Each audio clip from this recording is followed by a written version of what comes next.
University of Georgia with the American mark. And a young phenom in lane 4, Katie Ledecky, just 16 years old. The only American in the top 10 in the world this year so far, and she did that time 4:07 flat in the prelims earlier today. So we should see a very, very special swim, at least for an early season swim, right here in this 400. She's about 6 seconds ahead of everybody else in the field. Chloe Sutton just above her in lane 3. Finished 10th in the 400 free at the Olympics. Chloe Sutton also having a great career up to this point, only 21 years old, still very young in the field. I mentioned 6 seconds. She was 6 seconds ahead of Sutton. Hosu went 4:09, so she was solid again, her second event. So how much is this going to weigh on her as she keeps swimming event after event? Andreina Pinto from Venezuela. Rachel Zielinskis in lane 2. Then Sutton and Ledecky. Katinka Hosu, 9 events in 3 days here. She's in lane 5. Leah Smith in lane 6. Chelsea Chanel and Lynette Lim in lane 8. Leah Smith, the 17-year-old, in lane number 6. Well, again, let's break it down. She was 2:01 flat going out, Ledecky. Back in 2:06 flat. The top time in the world this year is 4:05.6 by Belmonte Garcia from Spain.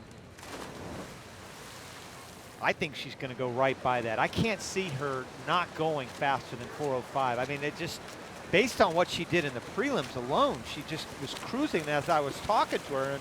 And Frank Bush mentioned Mike Unger, our assistant executive director at USA Swimming, and also helps produce the telecast. You know, when we were talking to Katie earlier, Mike was telling me, gosh, you know, she's gotten a lot taller, and she has. She's really grown up and gotten taller and gotten stronger. I asked her, I said, do you lift weights? And she said, no, I still don't lift weights. And she doesn't really need to in a long course version. See her in the white cap, Ledecky in lane number 4 out in front. And Hosu, great career at USC in lane 5. Her coach, Bruce Gimmel, said it was the easiest 4:07 he'd ever seen, which really bodes well for this race here in the final. She's going to be a huge factor. She's also got some tough decisions ahead of her, Trey. She's got the 1500 this summer at the World Championship, an event that is not contested at the Olympic Games. So she's got a wide range of freestyle events to choose from. She got the 200 freestyle, which, you know, automatically helps put her on that 800 freestyle relay. If she wants to come down, she can go up to the 1500. It's going to be a challenge, no doubt about it. And a different training set, different habits, right, in each of those events. Yeah, and it's a wide array of events. And if my best guess would be, if anything fell off the map, it would be the 1500 Trey, only because it's not an Olympic event. If it was an Olympic event, obviously she'd be very, very focused on that. But because it only goes up to 800 for women, which is just ridiculous in my mind. I mean, how can the women not be swimming to 1500 in 2013 is just ridiculous.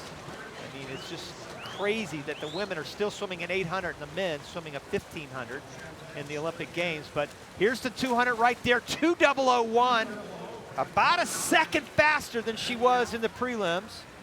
Hosu doing a really good job right underneath her of staying close to her, but you can see almost Ledecky, 2 body lengths now. Yeah, you're right, Trey, almost 2 body lengths, and just looks so controlled.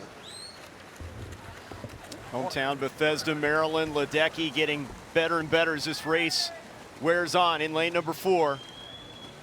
She was 1:01.5, that second 100. So if she stays consistent, goes, you know, 1:01.5, 1:01.5, something like that, she's 4:03.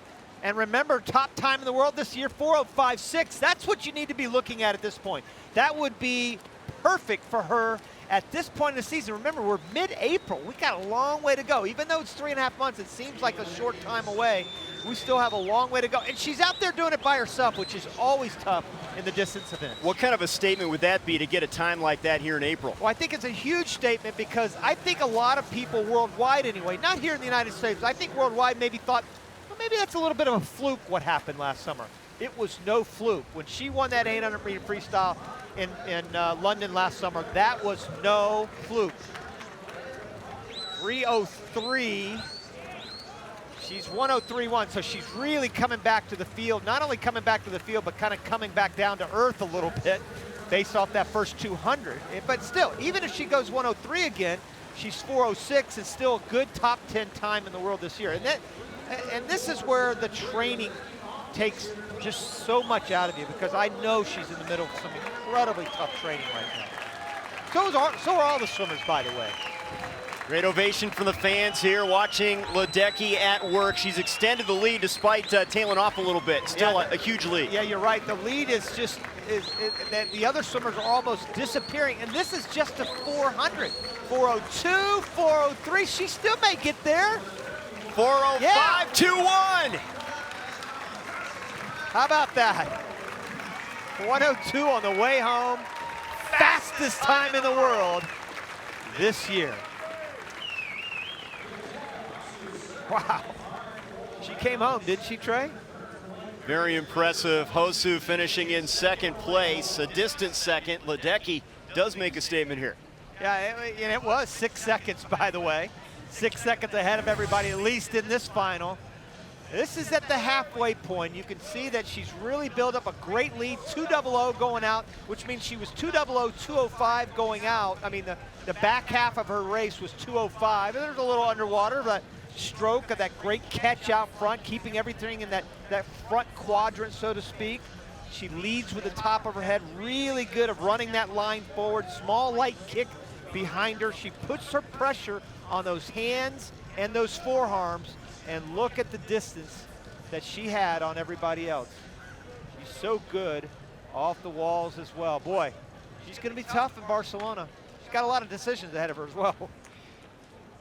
Katie Ledecky, the winner of the women's 400 free. 405.21. That has to sound good, Katie. Yeah, it felt really good, better than what I was last year at this time, so I'm really happy with that. Did you know, or do you know, that that's the fastest time in the world so far this year? I don't think it is, actually. I think Camille Muffat went a 404 last week, but... Oh, she's really up on this. Our stats say it's only 405.6, but still, that's a so, sensation. no, I'm happy with it, yeah. Yeah, I was going to say, you have to be happy. How much has your life changed? You mentioned from a year ago, Katie. Now you're a sophomore, not a freshman, so you're not at the bottom of the food chain anymore. No, it's been great to get back to school, just living a normal life. Everybody's been great at school and back home, so I've just been having a lot of fun.